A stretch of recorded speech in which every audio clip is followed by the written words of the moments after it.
The morning light creeps through the curtains, spilling across the kitchen table.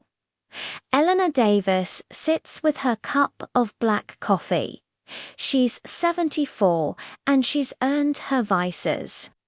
Outside her window stretches the pride of her life, a garden that looks more like a symphony than a simple plot of land. Tulips, roses, sunflowers. Every bloom has its place, its purpose. Eleanor spent years perfecting this order, perhaps because it was the one thing in her life she could still control. The story of this garden, however, doesn't start in this peaceful kitchen. It starts thousands of miles away, in a world made of heat, dust, and noise. Vietnam, 1968. The air in Saigon was thick enough to chew. Eleanor was just 17 when she enlisted in the Army Nurse Corps. Her father taught her that service was a duty, not a choice. She believed him until she saw what war really looked like. At the field hospital, days and nights blurred into one. The air smelled of iodine, diesel, and blood. The wounded came in so fast they had to be tagged, red for critical, yellow for stable, black for too late. Eleanor worked until her hands cramped, whispering to the soldiers, even the unconscious ones, "You're going home," she'd say. "You'll see your mum again." Sometimes they were lies, but they were necessary ones. Amidst the chaos, there were small moments of fragile humanity, a soldier giving her a wilted flower, another sketching her face on an MRE box as a thank you. And there was Marie-Lou from Texas, with bright red hair and a fearless heart. They were opposites, but inseparable. Marilou called her Ellie, and her loud laugh kept them sane, drowning out the constant drone of helicopter blades. Until the night it didn't, an airstrike hit their camp. Eleanor woke up in a crater of dust, her ears ringing. She crawled through the wreckage, calling Marilou's name until her throat was raw.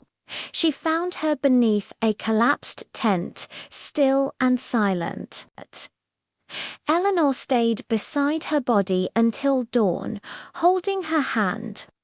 That morning, as helicopters lifted the wounded away, Eleanor made herself a promise.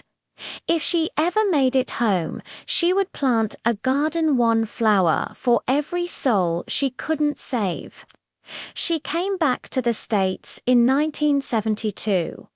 There were no parades, no cheers, just an empty bus station and a sky that felt far too quiet. Like many Vietnam veterans, Eleanor learned that the hardest battles often begin after the war is over. The world she'd left behind had moved on. People didn't want to hear about Vietnam, so Eleanor said nothing. She tried nursing again, but the sound of hospital sirens made her flinch. She packed her things, moved to a small house in Wisconsin, and found solace in the soil.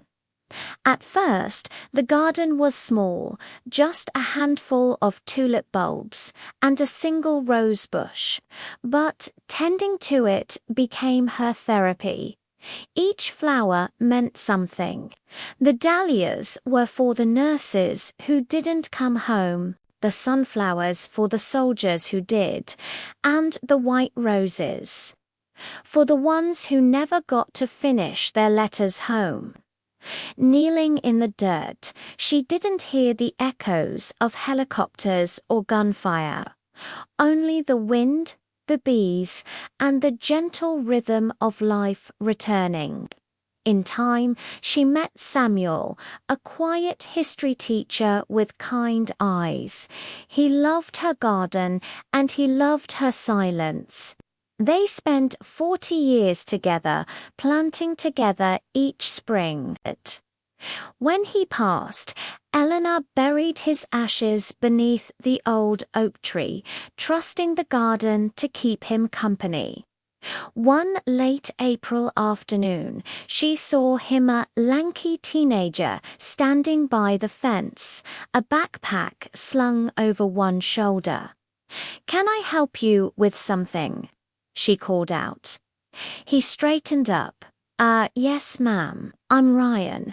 I'm doing volunteer hours for school, and someone said you might need help with your garden." Eleanor considered him.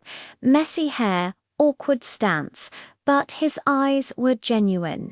"Depends," she said. "Can you tell a weed from a lily?" He grinned. "Not really, but I can learn."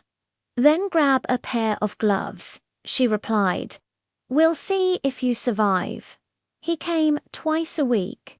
He was clumsy at first, but he listened, and that, Eleanor decided, was a rare quality. Gradually, they began to talk. Ryan told her about his parents' divorce, his mum's long hours. Eleanor just listened. In return, she shared safe pieces of her own life. That she'd been a nurse, that her garden was her sanctuary. Then one day, Ryan noticed a bronze plaque near the rose bushes. It read, "Asterisk in memory of Lieutenant Mary Lou Carter, 1947 to 1970 asterisk." He looked at her, his eyes wide. Who was she? Eleanor hesitated. "A friend," she said finally. "A very good one. You were in the military. Army Nurse Corps. Vietnam." After that, the questions came slowly, respectfully. "Was it bad?" he asked one evening. Eleanor kept trimming her roses. "Worse than bad," she said softly. "But there were good moments too, when you realized kindness could exist even in hell." Ryan didn't press for more, but something changed in him that day. He began to understand that some people carry much more than they show. Summer rolled in, and with it came a rhythm. Ryan started showing up almost every day. Eleanor taught him how to plant bulbs, how to prune, how to listen to the soil. "Gardens have their own language," she told him. "You just have to shut up long enough to hear it." One afternoon, while cleaning the shed, Ryan found an old dusty medal. "What's this?" he asked. Eleanor took it. "A Distinguished Service Medal," she said. "Got it in 71, for saving people, for doing what anyone would have done," she replied, then added quietly, "though sometimes I wonder if it was enough." Ryan looked at her for a long moment. "I think it was," he said simply. That night, Eleanor stood on her porch, breathing in the scent of roses. The boy had reminded her of something she'd long forgotten: how to believe in the good again. By the time autumn came, Ryan's visits became less frequent. School, sports, life. But he always found time on weekends. One crisp October afternoon, Eleanor handed him a small wooden box. "Keep this safe," she said. Inside were seeds, a faded photo of two young women in army uniforms, and a note, asterisk, "If this garden ever stops blooming, plant a new one. Not for me, but for those still searching for peace." Asterisk Ryan just nodded. "I promise," That winter, Eleanor's health declined. She stopped tending the garden, but she still sat by the window each morning, watching the snow blanket her flowers. One quiet February morning, she passed away in her sleep. Years later, Ryan, now 28, returned to the neighborhood. He had a job, a young daughter, and a promise he still carried in his heart. Eleanor's house had been sold and stood empty. The garden was overgrown, the flowers long dead. But when he knelt and pressed his hand into the soil, he felt a familiar warmth. He opened the box she had given him. He dug, planted, and watered not out of duty, but out of love. When spring came, the first blooms broke through the soil. Tulips, roses, lilies, sunflowers, the same colors, the same order, reborn. Ryan stood in the middle of the garden, his daughter tugging at his sleeve. "Daddy," she said, "who planted these flowers?" He smiled. "A soldier," he said, "and a nurse, and a friend." Then he knelt and showed her how to plant the next seed. Because Eleanor had been right all along, life, like memory, always finds a way to grow again. Thank you so much for watching. This story is a beautiful reminder of how service, memory, and kindness can bloom in the most unexpected places. If it touched your heart, please give this video a like and consider subscribing for more stories like this. We'll see you in the next one.